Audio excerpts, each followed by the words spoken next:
Such a mystery, the utter truth that we all face. We all have a time limit.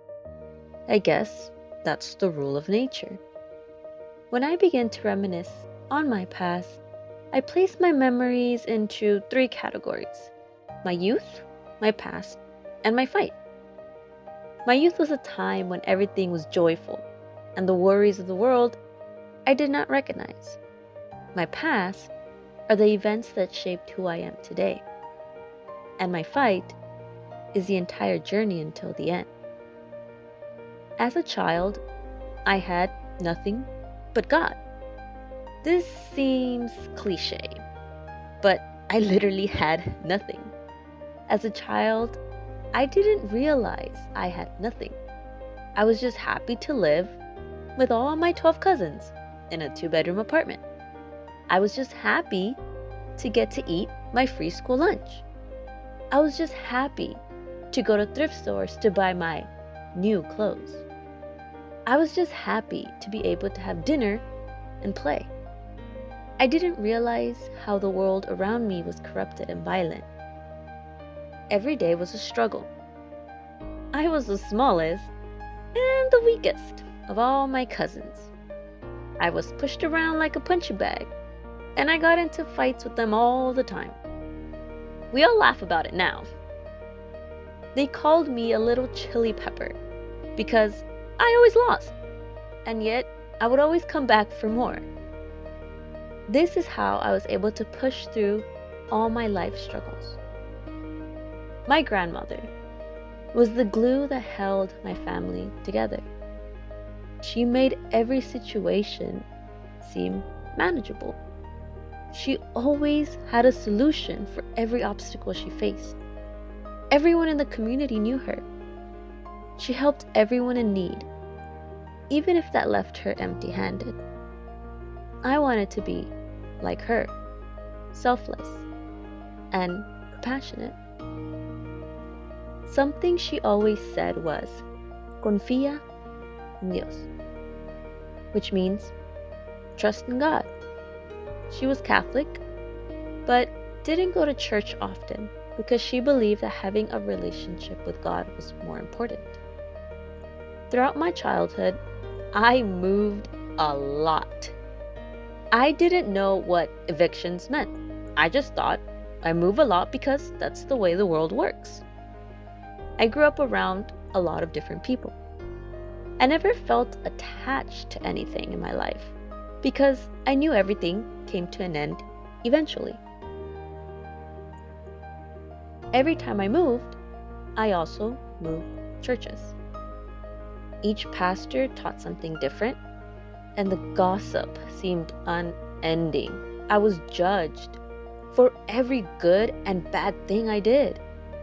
I always wondered why they preached about love and acceptance, but then they would talk about people behind their backs. I asked my mother why this is, and she would respond, "We go for God, not the people." This comforted me, and I knew that no matter where I went, God had angels He would send to protect us. I knew this deep down in my heart as a child, because there were many instances where my life should have ended, but somehow I always escaped death. My mother told me only God has the right to take a life away, so I knew my time had yet not come. I would always look up at the stars at night and wonder, how close was heaven to us? As I became older, I started to understand that my childhood was only joyful because I didn't understand the corruption and poverty that surrounded me. I only remembered the laughs and the happiness of each moment. Once I began to understand what I was up against, I felt hopeless at times, angry at the world. I remember asking God to end my life. I would think, maybe it will be easier if I'm gone. At this point in my life, I stopped going to church I stopped praying and I stopped seeking God. Life was easier this way. At least, that's what I thought at the time. But something happened that changed everything. My mother received a call. My grandmother had just passed away. The woman I grew up knowing as strong and indestructible was now gone. I cried out to God, "Why did you take her away?" I was angry and scared. I felt alone. My family was now broken and fighting all the time. I felt like I had nothing left. So I turned to God. My mother and I began to attend church once again. And for once, I felt like I had a reason to keep trying. Every hardship felt purposeful, like I was being challenged to become a better version of myself. My dad would always tell me as a child, "No juegues si no te vas a aguantar."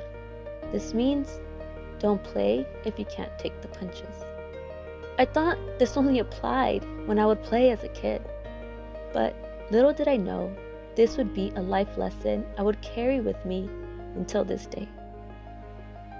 As I began to attend Sunday school again, I relearned the stories of the Bible I once knew, yet they seemed very different to me. The story of Job, who endured painful suffering. The story of Joseph, who endured betrayal and abandonment. The story of Jesus, who took up the cross for me. I wondered, how could someone love me so much that they would endure this much pain and face death? Yet, death had no power over him. This awoke something deep within my heart that I still can't fully comprehend. Something that made me want to fight and beat my inner demons, seeing my problems and challenges. That I had the ability to change my life if I wanted to, because God was there to help me along the way. I thought death was my biggest fear, but I was mistaken. My biggest fear was being without God. I began to reflect on my past, my darkest moments, when I abandoned God, and when I sought after what the world had to offer. When I began to follow God again, I was all in. The more I studied and read the Bible, I began to have a better and more purposeful life. When troubles came my way, I turned to prayer. The most difficult parts of my life, I was able to do with God by my side. That is why I am able to overcome.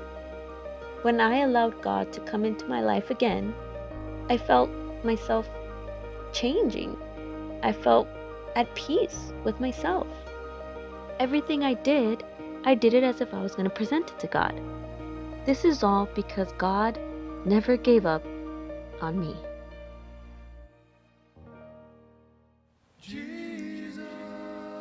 Hey, mortal friends! Thanks for visiting us at EZBible. Don't forget to click the like and the subscribe button. God bless. Jesus.